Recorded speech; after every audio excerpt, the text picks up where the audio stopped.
2 Samuel chapter 3. The war between the house of Saul and the house of David lasted a long time. David grew stronger and stronger, while the house of Saul grew weaker and weaker. Sons were born to David in Hebron. His firstborn was Amnon, the son of Ahinoam of Jezreel. His second, Chileab, the son of Abigail, the widow of Nabal of Carmel. The third, Absalom, the son of Maacah, daughter of Talmai, king of Geshur. The fourth, Adonijah, the son of Haggith. The fifth, Shephatiah, the son of Abital. And the sixth, Ithream, the son of David's wife Eglah. These were born to David in Hebron. During the war between the house of Saul and the house of David, Abner had been strengthening his own position in the house of Saul. Now Saul had had a concubine named Rizpah, daughter of Aiah, and Ishbosheth said to Abner, "Why did you sleep with my father's concubine?" Abner was very angry because of what Ishbosheth had said. So he answered, "Am I a dog's head on Judah's side? This very day I am loyal to the house of your father Saul and to his family and friends. I haven't handed you over to David. Yet now you accuse me of an offense involving this woman. May God deal with Abner, be it ever so severely, if I do not do for David what the Lord promised him on oath, and transfer the kingdom from the house of Saul, and establish David's throne over Israel and Judah, from Dan to Beersheba." Ishbosheth did not dare to say another word to Abner, because he was afraid of him. Then Abner sent messengers on his behalf to say to David, "Whose land is it? Make an agreement with me, and I will help you bring all Israel over to you." "Good," said David, "I will make an agreement with you. But I demand one thing of you. Do not come into my presence unless you bring Michal, daughter of Saul, when you come to see me." Then David sent messengers to Ishbosheth, son of Saul, demanding, "Give me my wife Michal, whom I betrothed to myself for the price of 100 Philistine foreskins." So Ishbosheth gave orders and had her taken away from her husband Paltiel, son of Laish. Her husband, however, went with her, weeping behind her all the way to Bahurim. Then Abner said to him, "Go back home." So he went back. Abner conferred with the elders of Israel and said, "For some time you have wanted to make David your king. Now do it. For the Lord promised David, 'By my servant David I will rescue my people Israel from the hand of the Philistines and from the hand of all their enemies.'" Abner also spoke to the Benjaminites in person. Then he went to Hebron to tell David everything that Israel and the whole tribe of Benjamin wanted to do. When Abner, who had 20 men with him, came to David at Hebron, David prepared a feast for him and his men. Then Abner said to David, "Let me go at once and assemble all Israel for my lord the king, so that they may make a covenant with you, and that you may rule over all that your heart desires." So David sent Abner away, and he went in peace.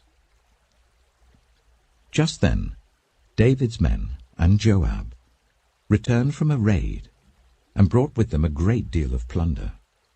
But Abner was no longer with David in Hebron, because David had sent him away, and he had gone in peace.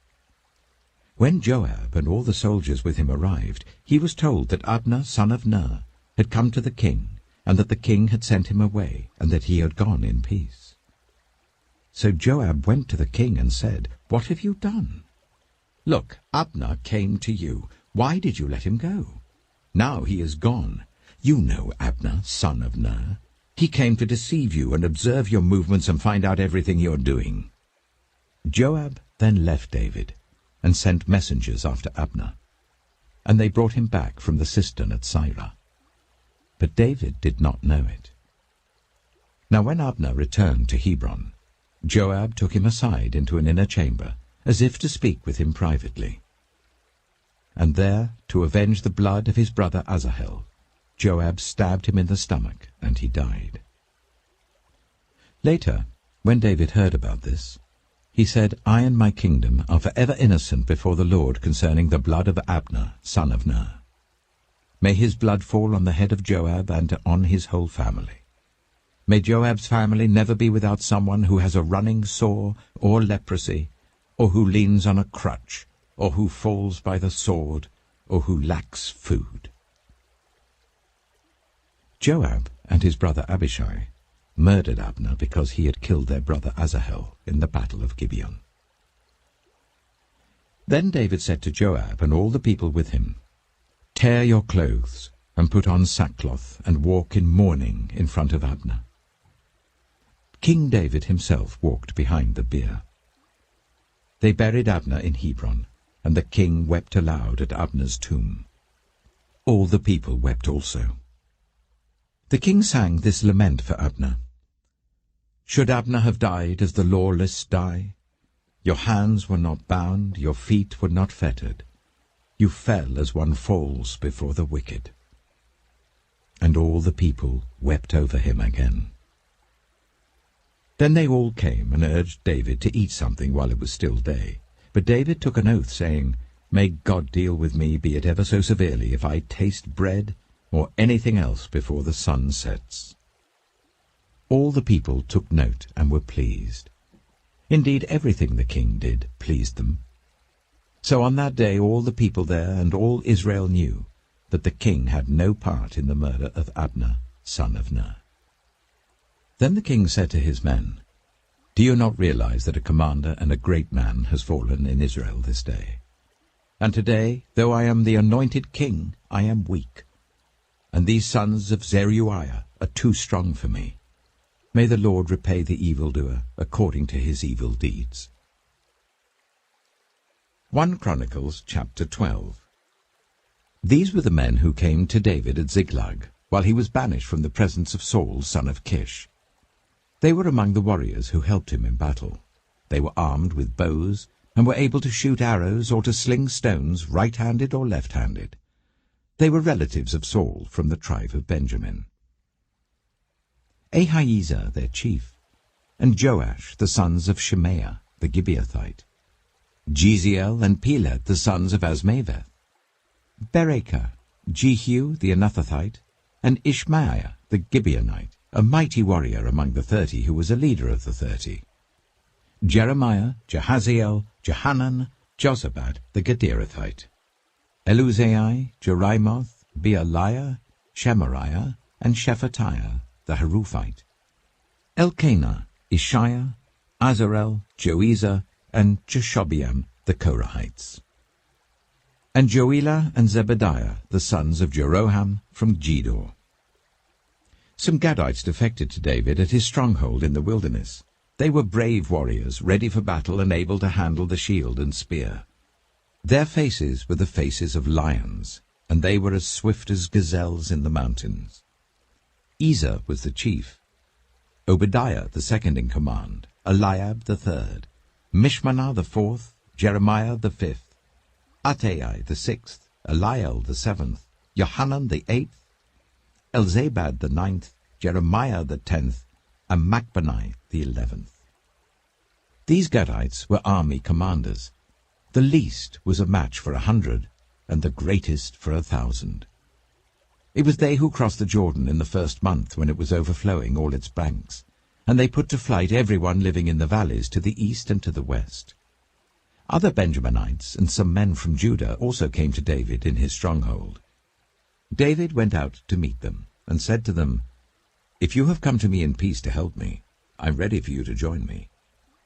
But if you have come to betray me to my enemies when my hands are free from violence, may the God of our ancestors see it and judge you. Then the Spirit came on Amasai, chief of the 30, and he said, We are yours, David. We are with you, son of Jesse. Success, success to you, and success to those who help you, for your God will help you. So David received them and made them leaders of his raiding bands. Some of the tribe of Manasseh defected to David when he went with the Philistines to fight against Saul. He and his men did not help the Philistines because, after consultation, their rulers sent him away. They said, It will cost us our heads if he deserts to his master Saul. When David went to Ziklag, these were the men of Manasseh who defected to him: Adnah, Jozabad, Jediael, Michael, Jozabad, Elihu, and Zillethai, leaders of units of 1,000 in Manasseh. They helped David against raiding bands, for all of them were brave warriors, and they were commanders in his army. Day after day men came to help David, until he had a great army, like the army of God. These are the numbers of the men armed for battle, who came to David at Hebron, to turn Saul's kingdom over to him, as the Lord had said. From Judah, carrying shield and spear, 6,800 armed for battle.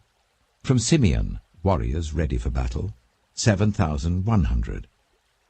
From Levi, 4,600, including Jehoiada, leader of the family of Aaron, with 3,700 men, and Zadok, a brave young warrior, with 22 officers from his family. From Benjamin, Saul's tribe, 3,000, most of whom had remained loyal to Saul's house until then. From Ephraim, brave warriors, famous in their own clans, 20,800.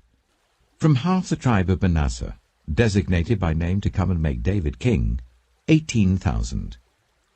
From Issachar, men who understood the times and knew what Israel should do, 200 chiefs with all their relatives under their command. From Zebulun, experienced soldiers prepared for battle with every type of weapon to help David with undivided loyalty, 50,000. From Naphtali, 1,000 officers together with 37,000 men carrying shields and spears. From Dan, ready for battle, 28,600. From Asher, experienced soldiers prepared for battle, 40,000. And from east of the Jordan, from Reuben, Gad, and the half-tribe of Manasseh, armed with every type of weapon, 120,000. All these were fighting men who volunteered to serve in the ranks. They came to Hebron fully determined to make David king over all Israel. All the rest of the Israelites were also of one mind to make David king. The men spent 3 days there with David, eating and drinking, for their families had supplied provisions for them. Also their neighbors, from as far away as Issachar, Zebulun, and Naphtali, came bringing food on donkeys, camels, mules, and oxen. There were plentiful supplies of flour, fig cakes, raisin cakes, wine, olive oil, cattle, and sheep, for there was joy in Israel. Matthew chapter 15. Then some Pharisees and teachers of the law came to Jesus from Jerusalem and asked, "Why do your disciples break the tradition of the elders? They don't wash their hands before they eat." Jesus replied, "And why do you break the command of God for the sake of your tradition? For God said, 'Honor your father and mother,' and 'Anyone who curses their father or mother is to be put to death.' But you say that if anyone declares that what might have been used to help their father or mother is devoted to God, they are not to honor their father or mother with it. Thus you nullify the word of God for the sake of your tradition, you hypocrites. Isaiah was right when he prophesied about you. 'These people honor me with their lips, but their hearts are far from me. They worship me in vain. Their teachings are merely human rules.'" Jesus called the crowd to him and said, "Listen and understand. What goes into someone's mouth does not defile them, but what comes out of their mouth, that is what defiles them." Then the disciples came to him and asked, "Do you know that the Pharisees were offended when they heard this?" He replied, "Every plant that my heavenly Father has not planted will be pulled up by the roots. Leave them. They are blind guides. If the blind lead the blind, both will fall into a pit." Peter said, "Explain the parable to us." "Are you still so dull?" Jesus asked them. "Don't you see that whatever enters the mouth goes into the stomach and then out of the body? But the things that come out of a person's mouth come from the heart, and these defile them. For out of the heart come evil thoughts, murder, adultery, sexual immorality, theft, false testimony, slander. These are what defile a person. But eating with unwashed hands does not defile them. Leaving that place, Jesus withdrew to the region of Tyre and Sidon. A Canaanite woman from that vicinity came to him, crying out, "Lord, Son of David, have mercy on me. My daughter is demon-possessed and suffering terribly." Jesus did not answer a word. So his disciples came to him and urged him, "Send her away, for she keeps crying out after us."